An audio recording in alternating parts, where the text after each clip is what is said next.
So the interesting thing is, if I look back at my school days, my friends usually were into two categories, right? You get the ones that splash and splurge and spend all their money, and then you get those that's actually quite, I don't want to say stingy, but let's say conservative spenders, right?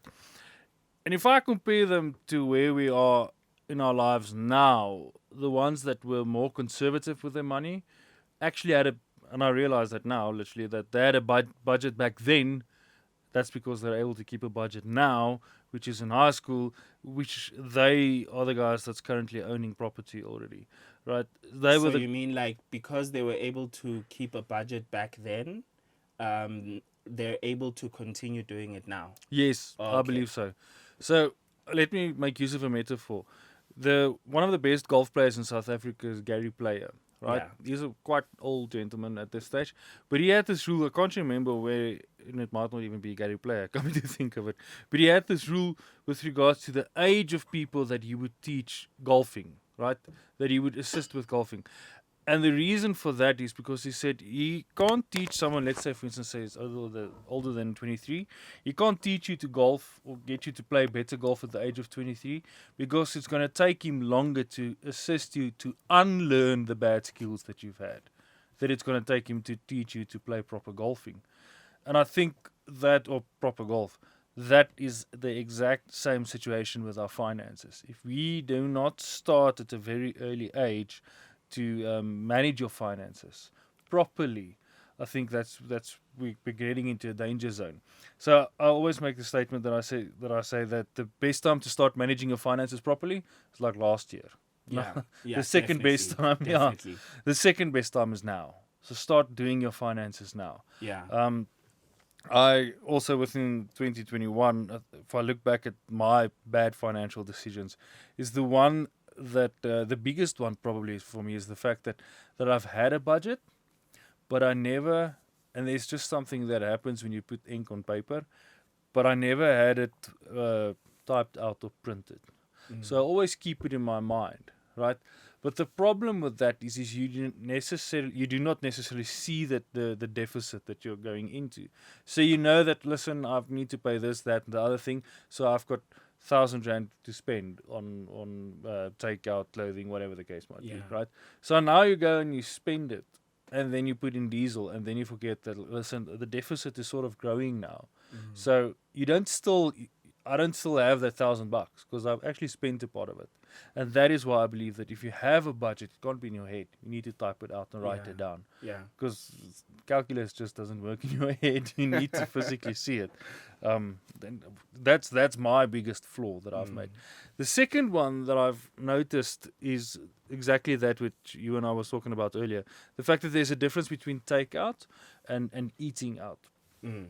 Because I'm very stingy. I don't like spending, so there's no need for me. I feel that it's a total waste of money to buy takeout and to eat out. Because I mean, I can cook my wife a proper meal at home. That's the way Yeah. I feel. Because I Yeah. can, and I'm not being prideful or boastful about it.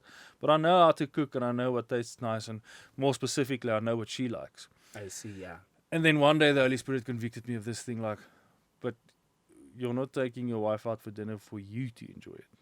You understand? You're taking her out for dinner for her to enjoy it. So that's when I realized, like, this in my stinginess to a certain degree, I need to budget for spending time as well as money on my family or on relationships, um, willfully, basically making a conscious decision that this amount of money is not for me, it's for the time going to be spent on my family, meaning that I take my wife and my kids to the zoo or whatever the case might be. But you need to budget for that thing, and if I don't budget for that thing, I'm not going to take her because I feel like there's no money in my budget for it. Yeah. I see what you mean. And then I lose out on actually something that's more worthwhile than the money in the bank, which is relationship. When I used to gym quite a lot, we always had this statement that people come to the gym in November because they want to look good in December, right? But it's in the winter times when you get the seriously devoted people that when it comes December, those guys are looking great. Do you understand? So we always had the statement saying that summer bodies are made in the winter.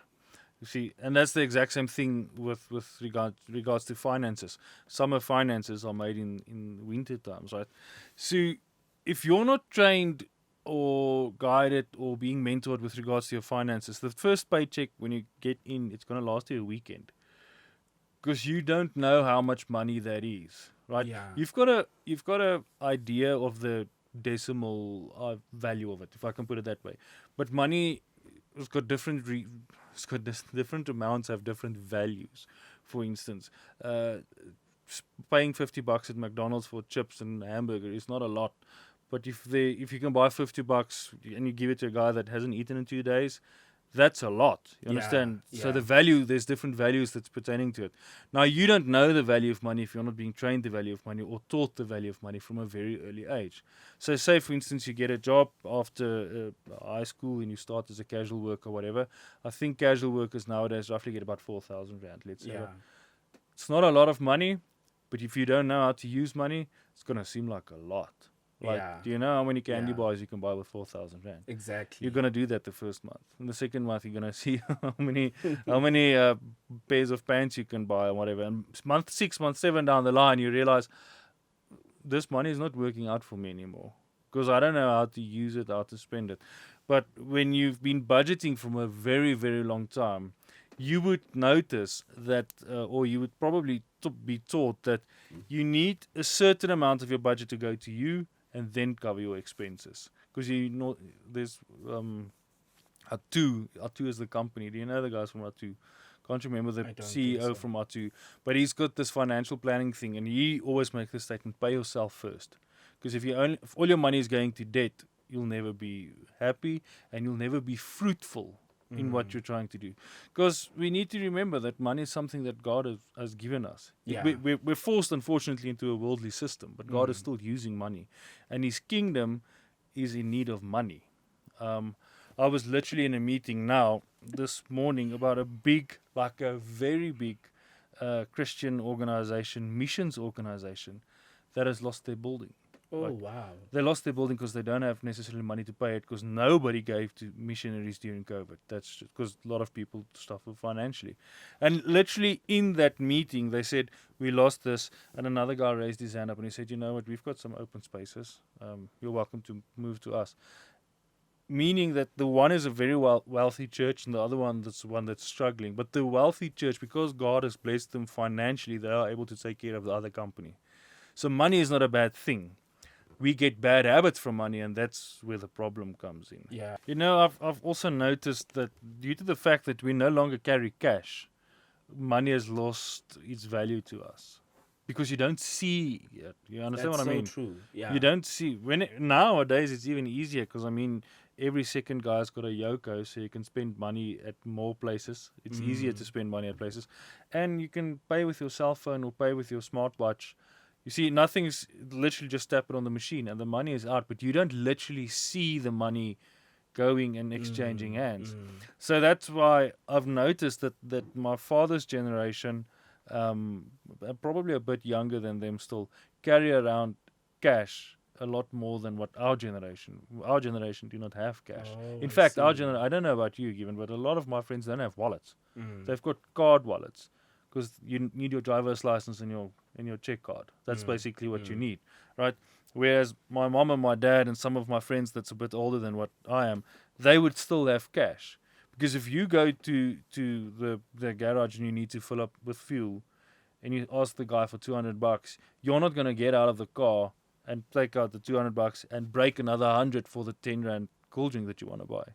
But it's easy to do that when you just tap the card. You understand? Exactly, yeah. No, I'll pay inside, go and pour the Coke or whatever with and poops, and you sit and you don't feel the money. But if there's 3 less buffaloes in your wallet, all of a sudden, I don't like this. I like the spare buffalo that was there, or the purple Madiba, whatever your way of calling it, right? Yeah. But that makes a huge difference. And again, coming back with when I realized with what my friends did and where they are now, that my friends that's actually quite, that I consider wealthy now, also started working in high school. And they went in varsity and then got a full-time employment. But they started doing casual work at the age of 15 or 16 years old. Yeah. When you were legally allowed to do that, right? So when the first paycheck comes, they realize, like, there's certain expenses that I do need to cover. In fact, as I've got a friend that his dad, when he turned 18, his dad said to him, "Now you're going to start paying rent at this house. Now you need to realize that stuff isn't cheap. It just doesn't come your way, right? You need to practice money, and it literally takes practice, like sport. Money takes practice, right?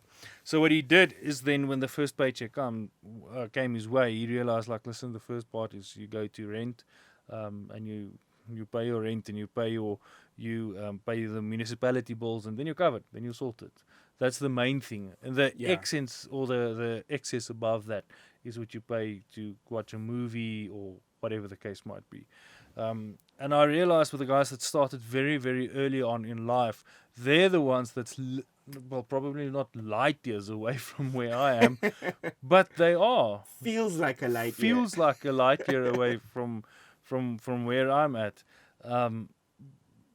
But to be all honest, I can't remember who's the guy that made the statement, but he made the statement like, if you're not happy now, you're obviously not going to be happy when you get that new bigger paycheck. Yeah, I get you. Don't think that the saving or the spending of money is going to provide you with joy. That's the downfall of money, obviously, as well. Everything in life is seasons. And I think it's very, very important for us to realize that we are in specific seasons in our life. And I've noticed with the Gen Zs and the millennials, we want to start our life immediately after varsity, like where our parents ended up.